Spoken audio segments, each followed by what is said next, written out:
Nihilism एक meaningless philosophy. आज हम इस दर्शन के बारे में बात करेंगे, लेकिन चलिए शुरुआत एक कहानी से करते हैं।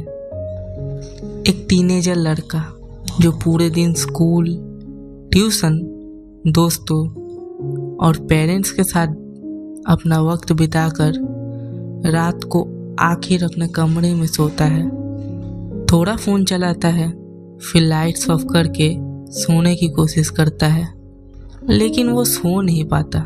एक विचार उसके दिमाग में बार बार घूमता है। एक बार इग्नोर किया, 2 बार, 3 बार, पर आखिर वो उस विचार के साथ बैठ जाता है। सोचता है, मैं जो कुछ कर रहा हूँ क्या उसका कोई मतलब है? स्कूल जाना, पढ़ना, फ़ोन चलाना, क्या इन सब चीज़ों का कोई मतलब है? क्या इस दुनिया का कोई असली मीनिंग है, या सब कुछ बेकार है? यही है नाहिलिज्म, एक ऐसा दर्शन जो मीनिंगलेसनेस के बारे में बात करता है, जो कहता है कुछ भी मायने नहीं रखता। Hello and welcome to the abstract mind.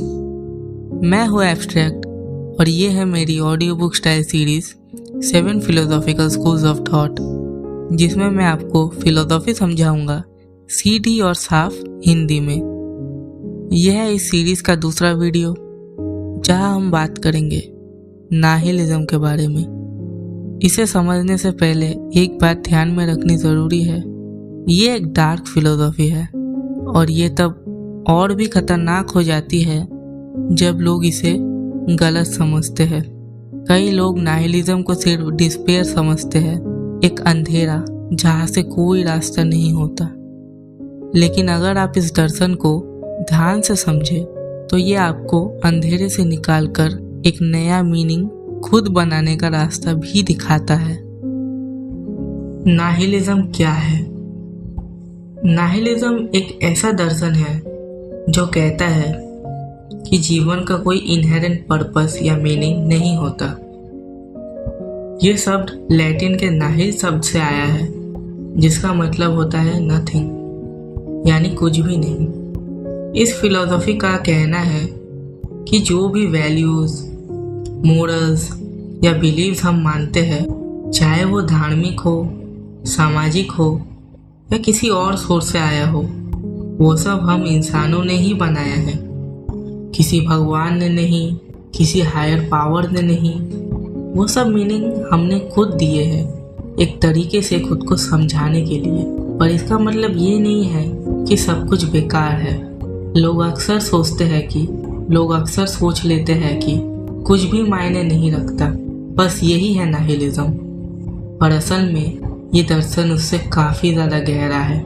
चलो इसे थोड़ा और क्लियरली समझते हैं। नाहिलिज्म कहता है कि जीवन का कोई भी ऐसा यूनिवर्सल या ऑब्जेक्टिव मीनिंग नहीं है जो सबके लिए एक जैसा हो। चाहे तुम कितनी भी खोज कर लो, कितनी भी किताबें पढ़ लो, एक अल्टीमेट मीनिंग तुम्हें नहीं मिलेगा। और ये भी कहता है कि दुनिया में अच्छा बुरा, सही गलत, ये सब कॉन्सेप्ट्स भी बस ह्यूमन इन्वेंशंस हैं। ये कोई डिवाइन ट्रूथ नहीं है। हमने इन्हें बनाया है समाज के लिए, कंट्रोल के लिए, या शायद अपने जीने का रीज़न के लिए। और जिसे हम ज्ञान कहते हैं वो भी कोई यूनिवर्सल चीज़ नहीं है। वो भी हमारे दिमाग, हमारे नज़रिए और हमारी समझ के दायरे में बनता है। तो जो चीज़ हमें सही लगती है, ज़रूरी नहीं है कि किसी और के लिए भी वही सच हो। ये सब सुन के तुम सोच रहे होगे कि फिर जिए ही क्यों? और वही सवाल कभी कभी एक इंसान को ले जाता है एक ऐसे डार्क जोन में जहाँ सब कुछ बेकार लगने लगता है। जब कोई व्यक्ति इस सोच में पूरी तरह डूब जाता है कि जीवन में कोई बड़ा मकसद नहीं है, कोई सच्चा मीनिंग नहीं है, तो वो अक्सर एक्सट्रीम स्केप्टिसिज्म, हर बात पर डाउट और एक डीप डिसअपेयर यानी निराशा की तरफ चला जाता है। जर्मन फिलोसोफर फ्रेडरिक नीचा ने नाहिलिज्म को एक मनोवैज्ञानिक समस्या कहा था। उनके मुताबिक जब एक व्यक्ति अंदर ही अंदर ये मानने लगता है कि जिंदगी जीने के लायक ही नहीं है, तब नाहिलिज्म उसे धीरे धीरे पकड़ने लगता है। नाहिलिज्म उसे एलियनेशन दे सकता है, दुनिया से जुड़ाव तोड़ सकता है, डिस्पेयर ला सकता है, एक ऐसा खालीपन जिसमें जिंदगी बेकार और थन्नी लगने लगती है। लेकिन ये ज़रूरी नहीं है कि हर नाहिलिस्ट वहाँ तक पहुँचे। ज़्यादातर लोग सिर्फ इस दर्शन को सरफेस समझकर रुक जाते हैं, लेकिन अगर तुमने इस दर्शन को गहराई से महसूस किया तो ये तुम्हारे जीवन का सबसे बड़े सवालों को हिला सकता है। तुम्हारे बिलीव्स, तुम्हारी सोच, तुम्हारे चॉइसेस, इन सब चीज़ों पर सवाल उठवा सकता है। और शायद वही इसका असली मकसद भी है, तुमसे तुम्हारा सच बुलवाना। नाहिलिज्म का इतिहास और नीचा का योगदान। नाहिलिज्म एक दर्शन की तरह 19वीं सदी में उभरा। सबसे पहले इस टर्म का use German philosopher Johann Fichte ने किया था और बाद में फ्रेडरिक जाकोबी ने भी इसका जिक्र किया। एनलाइटमेंट के टाइम पे जो रैशनल थिंकिंग का फ्लो था उसकी आलोचना करने के लिए। इसके बाद ये सोच रसिया में पॉपुलर हुई जब 1862 में इवान टुर्गेनोव ने अपनी नॉवेल फादर एंड सन्स में नाहिलिज्म को एक कैरेक्टर के जरिए सामने रखा। वहाँ से ये विचार रसिया के यूथ रेवोल्यूशनरी आंदोलन में भी घुस गया, जहाँ चर्च, स्टेट और पुराने सामाजिक रूल्स को रिजेक्ट कर दिया गया, क्योंकि उनका मानना था कि ये सब चीज़ें इंसानी प्रोग्रेस के रास्ते में रुकावट है। लेकिन नाहिलिज्म को सबसे गहरा और पावरफुल रूप दिया फ्रेडरिक नीचा ने। नीचा ने यूरोप के मोरल क्राइसिस को समझा और कहा कि लोग अब उन वैल्यूज में विश्वास नहीं कर रहे जो पहले उनके जीवन को डायरेक्शन देती थी। उन्होंने फेमसली कहा था, गॉड इज डेड। इसका मतलब लिटरल नहीं था।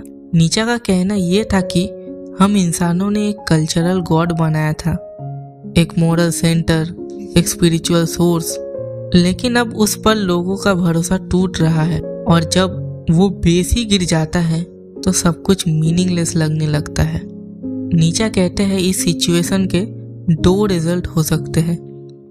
पहला, पैसिव नाहिलिज्म, जहाँ एक इंसान लाइफ के मीनिंगलेस होने को एक्सेप्ट कर लेता है। वो कहता है अब कुछ बचा ही नहीं और धीरे धीरे अपने गोल्स, अपने जज्बात सब छोड़ देता है। आज के समय में ऐसे लोग बहुत हैं, खास करके युवा, जो अकेलापन, उदासी और होपलेसनेस से गुजरते हैं। वो सोचते हैं कि लाइफ का कोई मतलब है ही नहीं। दूसरा, एक्टिव नाहिलिज्म, जहाँ एक इंसान इस मीनिंगलेसनेस के खिलाफ खड़ा होता है। वो कहता है अगर दुनिया मुझे कोई मीनिंग नहीं देगी तो मैं खुद अपने जीवन का एक मीनिंग बनाता हूँ। नीचा ने इस थॉट को रिप्रेजेंट किया अपने कॉन्सेप्ट से, उबरमेंच, जिसे लोग सुपरमैन भी कहते हैं। उबरमेंच वो इंसान होता है जो दुनिया के बनाए हुए रूल्स पे नहीं जीता। उसके खुद के मॉडल्स होते हैं, अपनी सोच, अपने डायरेक्शन। वो एक सेल्फ मेड पर्पस के साथ जीता है। नीचा के लिए ये उबरमेंच ही नाहिलिज्म का सही जवाब था। जब सब कुछ टूट रहा हो तब भी तुम खुद को दोबारा खड़ा करो। दार्शनिकों ने नाहिलिज्म को कई अलग अलग रूपों में समझाया है, हर एक अपने स्पेसिफिक एरिया के हिसाब से, अलग अलग क्षेत्र, अलग अलग पहलू, पर सबका फोकस वही सवाल है, क्या इस दुनिया में किसी भी चीज का कोई असली अर्थ है? एग्जिस्टेंशियल नाहिलिज्म, यह सबसे ज्यादा कॉमन और पॉपुलर फॉर्म है नाहिलिज्म का। यह कहता है कि जीवन का कोई इनहेरेंट मीनिंग ही नहीं है। हम चाहे जितनी भी कोशिश कर ले, लाइफ में कोई यूनिवर्सल पर्पस नहीं मिलने वाली। अगर ये सच है तो इंसान, उसकी फीलिंग्स, उसके स्ट्रगल्स, सब कुछ पॉइंटलेस हो जाता है। ये सोच हमें एक ऐसे स्पेस में ले जा सकती है जहाँ सब कुछ बेकार लगने लगता है। मॉरल नाहिलिज्म, ये दर्शन कहता है कि नैतिकता यानी मोरालिटी बस एक इल्यूजन है, ना अच्छा होता है न बुरा। कोई भी काम अपने आप में गलत या सही नहीं होता। हर समाज, हर संस्कृति ने अपने अपने नियम बनाए हैं, बस यही हमें लगता है मोरल। एक मोरल नाहिलिस्ट के लिए कोई भी अल्टीमेट मोरालिटी एग्जिस्ट नहीं करती। ये तो सिर्फ इंसानों के बनाए हुए रूल्स हैं और इनमें सच्चाई या एब्सोल्यूट गुड ढूंढना बेकार है। एपिस्टेमोलॉजिकल नाहिलिज्म, ये फॉर्म ऑफ नाहिलिज्म ज्ञान और सच्चाई के खिलाफ प्रश्न उठाता है। ये कहता है कि जो भी ज्ञान हमारे पास है वो सिर्फ इंसानों के नज़रिए से है। यूनिवर्सल या अल्टीमेट ट्रूथ जैसा कुछ है ही नहीं। हम जिसे नॉलेज कहते हैं वो भी एक लिमिटेड मैन मेड कॉन्स्ट्रक्ट है और हो सकता है वास्तव में उसकी भी कोई अहमियत ना हो। मेटाफिजिकल नाहिलिज्म, ये थोड़ा और कॉम्प्लेक्स है। इसके मुताबिक हो सकता है कि जो भी हम देख रहे हैं, महसूस कर रहे हैं, वो सब सिर्फ एक इल्यूजन हो सकता है कि कुछ भी असली रूप में एग्जिस्ट ना करता हो। कुछ वर्जन्स ये भी कहते हैं कि ये पूरा ब्रह्मांड ही एक इल्यूजन है, या शायद कुछ पार्टिकल्स है जो है, बाकी सब कुछ शून्य है। ये दर्शन रियलिटी के होने को ही सवाल में डाल देता है। पॉलिटिकल नाहिलिज्म, ये फॉर्म ऑफ नाहिलिज्म कहता है कि सोसाइटी के एग्जिस्टिंग स्ट्रक्चर्स जैसे धर्म, राजनीति और सोशल इंस्टीट्यूशंस, उन्हें तोड़ देना चाहिए क्योंकि उनमें कोई रियल वैल्यू नहीं है। इनके होने का कोई सच्चा मूल्य नहीं है और ये सिर्फ ह्यूमन प्रोग्रेस को रोक रहे हैं। ये सोच कई बार रेडिकल या वायलेंट मूवमेंट्स का बेस भी बन जाता है। ये कैटेगरीज अक्सर एक दूसरे में ओवरलैप करती है। जैसे एग्जिस्टेंशियल नाहिलिज्म अगर डीप हो जाए तो मॉरल नाहिलिज्म की तरफ ले जा सकता है, क्योंकि अगर जीवन को कोई मीनिंग है ही नहीं तो मॉरल वैल्यूज का क्या मतलब।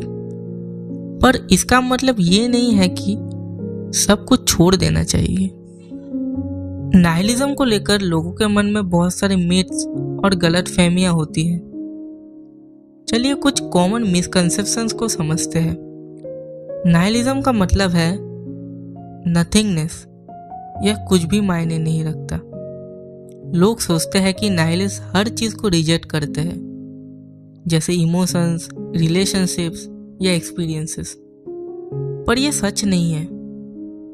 एग्जिस्टेंशियल नाहिलिज्म कहता है कि जीवन किसी एक्सटर्नल सोर्स जैसे भगवान, समाज या यूनिवर्स से मीनिंग लेकर नहीं आता। लेकिन इसका मतलब ये नहीं है कि तुम खुद का कोई मीनिंग नहीं बना सकते। नाहिलिज्म बस इतना कहता है जो मीनिंग है वो तुम्हें खुद बनाना पड़ेगा, किसी और पे डिपेंड मत करो।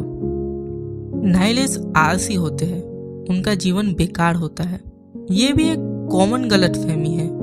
लोग सोचते हैं कि अगर किसी के जीवन में ऑब्जेक्टिव पर्पस नहीं है तो वो कुछ करेंगे ही नहीं। पर असल में बहुत से नाहिलिस्ट सुबह उठते हैं, काम पे जाते हैं, आर्ट बनाते हैं, लिखते हैं और लोगों की हेल्प भी करते हैं। वो ये सब इसलिए करते हैं क्योंकि उन्हें करना पसंद है, ना कि किसी रिवॉर्ड, पनिशमेंट या इटर्नल पर्पस के लिए। ये आलसीपन नहीं है, ये एक सेल्फ चोजन फ्रीडम है। नाहिलिस्ट नैतिकता में विश्वास नहीं रखते तो वो बुरे इंसान होते हैं। ये एक और मिथ है। हाँ, मॉरल नाहिलिज्म कहता है कि सही गलत के एब्सोल्यूट रूल्स एग्जिस्ट नहीं करते, लेकिन इसका मतलब ये नहीं है कि नाहिलिस्ट के पास अपनी कोई वैल्यूज नहीं होती। वो किसी रूल बुक के हिसाब से नहीं, बल्कि अपने अंदर के सच के हिसाब से जीते हैं। वो दयालु हो सकते हैं, मददगार हो सकते हैं, ना इसलिए क्योंकि उन्हें स्वर्ग मिलना है, ना इसलिए क्योंकि उन्हें नर्क से डर लगता है, बल्कि इसलिए क्योंकि वो करना चाहते हैं। नाइलिस्ट डिप्रेस्ड होते हैं, उनका जीवन होपलेस होता है। मूवीज और फिक्शन ने अक्सर नाइलिज्म को एक होपलेस डार्क आइडियोलॉजी के रूप में दिखाया है, और सोशल मीडिया पर भी बहुत लोग नाइलिज्म को डिप्रेशन का दूसरा नाम समझने लगते हैं। पर असल में ये पिक्चर अधूरी है। हाँ, जब कोई पहली बार इस सच से टकराता है कि जीवन का कोई प्री डिटरमाइंड मीनिंग नहीं है, तो वो एग्जिस्टेंशियल क्राइसिस में जा सकता है। लेकिन बहुत से नाइलिस्ट के लिए ये सिर्फ एक शुरुआत होती है, अंत नहीं। वो इस रियलाइजेशन से गुजरते हैं और फिर अपने जीवन के लिए नए मीनिंग, नए वैल्यूज और एक पर्सनल डायरेक्शन बनाते हैं।